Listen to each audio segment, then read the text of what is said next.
हर हर महादेव संग गौरा पार्वती। कैसे हम लोग 114वां एपिसोड 114 एपिसोड शुरू करते हैं। पार्वती द्वारा गणेश को वरदान, देवों द्वारा उन्हें अग्र पूज्य माना जाना, शिवजी द्वारा गणेश को सर्वाध्यक्ष पद प्रदान और गणेश चतुर्थी व्रत का वर्णन।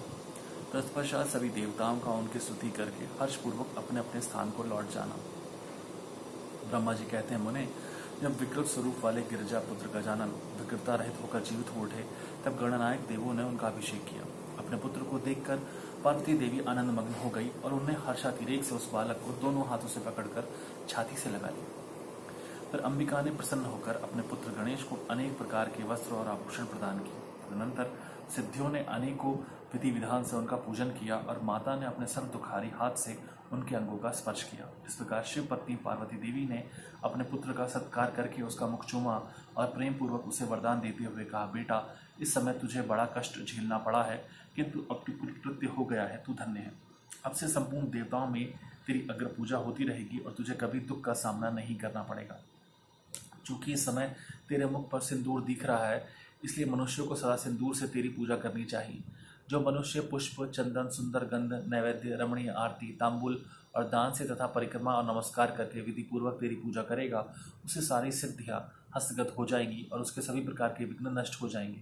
इसमें लेश मात्र भी संशय नहीं है।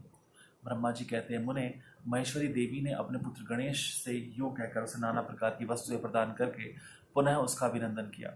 विप्र, तब गिरिजा की कृपा से उसी क्षण देवताओं और शिवगणों का मन विशेष रूप से शांत हो गया। तदनंतर इंद्र आदि देवताओं ने हर्षातिरेक से शिवा की स्तुति की और उन्हें प्रसन्न करके वे भक्ति भावित चित्त से गणेश देव को लेकर शिव जी के समीप चले। वहां पहुंचकर उन्होंने त्रिलोकी की कल्याण कामना से भवानी के उस बालक को शिव जी की गोद में बैठा दिया। तब शिव जी ने भी उस बालक के मस्तक पर अपना करकमल फेरते हुए देवताओं से बोले कि यह मेरा दूसरा पुत्र है। तत्पश्चात गणेश ने भी उठकर शिव जी के चरणों में अभिवादन किया। फिर पार्वती को, मुझको, विष्णु को और नारद आदि सभी ऋषियों को प्रणाम करके आगे खड़े होकर उन्होंने कहा, ये अभिमान करना मनुष्यों का स्वभाव ही है, अतः आप लोग मेरा अपराध क्षमा करें।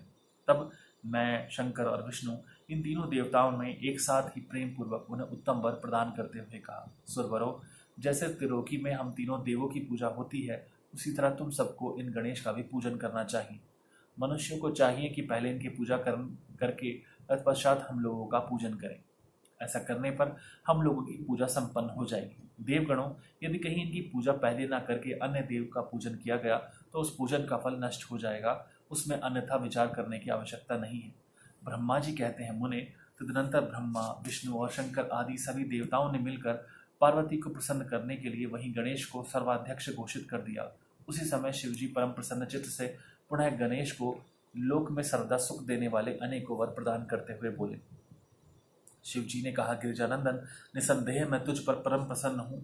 मेरे प्रसन्न हो जाने पर अब तू सारे जगत को ही प्रसन्न हुआ समझ। अब कोई भी तेरा विरोध नहीं कर सकता। तू शक्ति का पुत्र है, अतः अत्यंत तेजस्वी है। बालक होने पर भी तूने महान पराक्रम प्रकट किया है, इसलिए तू सदा सुखी रहेगा। विघ्ननाश के कार्य में तेरा नाम सबसे श्रेष्ठ होगा। तू सबका पूज्य है, अतः अब मेरे संपूर्ण गणों का अध्यक्ष हो जा। इतना कहने के पश्चात महात्मा शंकर अत्यंत प्रसन्नता के कारण गणेश को पुनः वरदान देते हुए बोले, गणेश्वर, तू भाद्रपद मास के कृष्ण पक्ष की चतुर्थी तिथि को चंद्रमा का शुभोदय होने पर उत्पन्न हुआ है। जिस समय गिरिजा के सुंदर चित्र से तेरा रूप प्रकट हुआ, उस समय रात्रि का प्रथम प्रहर बीत रहा था, इसलिए उसी दिन से आरंभ करके उसी तिथि में तेरा उत्तम व्रत करना चाहिए। यह व्रत परम शोभा तथा संपूर्ण सिद्धियों का प्रदाता है। वर्ष के अंत में जब पुनः वही चतुर्थी आ जाए, तब तक मेरे कथनानुसार तेरे व्रत का पालन करना चाहिए। जिन्हें संसार में अनेकों प्रकार के अनुपम सुखों की कामना हो, उन्हें चतुर्थी के दिन भक्ति पूर्वक विधि सहित तेरा पूजन करना चाहिए। जब मार्गशीर्ष मास के कृष्ण पक्ष की चतुर्थी आए, तब उस दिन प्रातःकाल स्नान करके व्रत के लिए ब्राह्मणों से निवेदन करें। पूर्वोक्त विधि से उपवास करें। फिर धातु की, मूंगे की, श्वेत मदार की अथवा मिट्टी की मूर्ति बनाकर उसकी प्राण प्रतिष्ठा करें और भक्ति भाव से नाना प्रकार के दिव्य गंधों, चंदनों और पुष्पों से उसकी पूजा करें। पुनः रात्रि का प्रथम प्रहर बीत जाने पर स्नान करके दुर्वा दलों से पूजन करना चाहिए। यह दुर्वा जड़ रहित 12 उंगल लंबी और 3 गांठों वाली होनी चाहिए। ऐसी 101 अथवा 21 दुर्वा से स्थापित प्रतिमा की पूजा करें। तत्पश्चात धूप, दीप, अनेक प्रकार के नैवेद्य, तांबूल, अर्घ्य और उत्तम उत्तम पदार्थों द्वारा गणेश की पूजा करें और स्तवन करके उसके आगे प्रणिपात करें। यो गणेश की पूजा करने के पश्चात बाल चंद्रमा का पूजन करें। तत्पश्चात हर्षपूर्वक ब्राह्मणों की पूजा करके उन्हें मिष्ठान्न का भोजन कराएं। उनके भोजन कर लेने के बाद स्वयं भी नमक रहित मिष्टान्न का ही प्रसाद पाए, पर गणेश का स्मरण करके अपने सभी नियमों का विसर्जन कर दें। इस प्रकार करने से यह शुभ व्रत पूर्ण होता है। बेटा, यो व्रत करते करते जब वर्ष पूरा हो जाए तब व्रती मनुष्य को चाहिए कि वह व्रत की पूर्ति के लिए व्रतोद्यापन का कार्य भी संपन्न करे। इसमें मेरा के अनुसार 12 ब्राह्मणों को भोजन कराना चाहिए। व्रती को चाहिए कि वह कलश स्थापित करके उस पर तेरी मूर्ति की पूजा करें। तत्पश्चात वेद विधि के अनुसार वेदी का निर्माण करके उस पर अष्टदल कमल बनाएं। फिर उसी पर धन की कंजूसी छोड़कर हवन करें। पुनः मूर्ति के सामने 2 स्त्रियों और 2 बालकों को बिठाकर विधि पूर्वक उनकी पूजा करें और सादर उन्हें भोजन कराएं। रात में जागरण करें। प्रातःकाल पुनः पूजन करके पुनरागमन के लिए विसर्जन कर दें। बालकों से आशीर्वाद ग्रहण करें, स्वस्ति वाचन कराएं और व्रत की पूर्ति के लिए पुष्पांजलि निवेदित करें। फिर नमस्कार करके नाना प्रकार के कार्यों की कल्पना करें। इस प्रकार जो इस व्रत को पूर्ण करता है उसे अभिष्ट फल की प्राप्ति होती है। गणेश जो श्रद्धा सहित अपनी शक्ति के अनुसार नित्य तेरी पूजा करेगा उसके सभी मनोरथ सफल हो जाएंगे। मनुष्यों को सिंदूर, चंदन, चावल, केतकी, पुष्प आदि अनेकों उपचारों द्वारा गणेश्वर का पूजन करना चाहिए। यो जो लोग नाना प्रकार के उपचारों से भक्तिपूर्वक तेरी पूजा करेंगे उनके विघ्नों का सदा के लिए नाश हो जाएगा और उनकी कार्य सिद्धि होती रहेगी। सभी वर्ण के लोगों को, विशेषकर स्त्रियों को यह पूजा अवश्य करनी चाहिए तथा अभ्युदय की कामना करने वाले राजाओं के लिए भी यह व्रत अवश्य कर्तव्य है। व्रती मनुष्य जिस वस्तु की कामना करता है उसे निश्चय वह वस्तु प्राप्त हो जाती है। अतः जिसे किसी वस्तु की अभिलाषा हो उसे अवश्य तेरी सेवा करनी चाहिए। ब्रह्मा जी कहते हैं, मुने, जब शिवजी ने महात्मा गणेश को इस प्रकार वर प्रदान किया तब संपूर्ण देवताओं, श्रेष्ठ ऋषियों और शिव के प्यारे समस्त गणों ने तथास्तु कहकर उसका समर्थन किया और अत्यंत विधि पूर्वक गणाधीश का पूजन किया। तत्पश्चात शिवगणों ने आदर पूर्वक नाना प्रकार की पूजन सामग्री से गणेश्वर की विशेष रूप से अर्चना की और उनके चरणों में प्रणाम किया।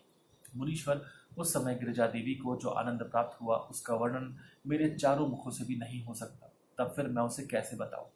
उस अवसर पर देवताओं की दुंदुभियां बजने लगी, अप्सराएं नृत्य करने लगी, गंधर्व श्रेष्ठ गान करने लगे और पुष्पों की वर्षा होने लगी। इस प्रकार गणेश के गणाधीश पद पर प्रतिष्ठित होने पर वहां महान उत्सव मनाया गया। सारे जगत में शांति स्थापित हो गई और सारा दुख जाता रहा। नारद, शिव और पार्वती को तो विशेष आनंद प्राप्त हुआ और सर्वत्र अनेक प्रकार के सुखदायक मंगल होने लगे। तदनंतर संपूर्ण देवगण और ऋषिगण जो वहां पधारे हुए थे वे सभी शिव की आज्ञा से अपने अपने स्थान को चले। उस समय वे शिव जी की स्तुति करके गणेश और पार्वती की बारंबार प्रशंसा कर रहे थे और कैसा अद्भुत युद्ध हुआ यो परस्पर वार्तालाप करते हुए चले जा रहे थे।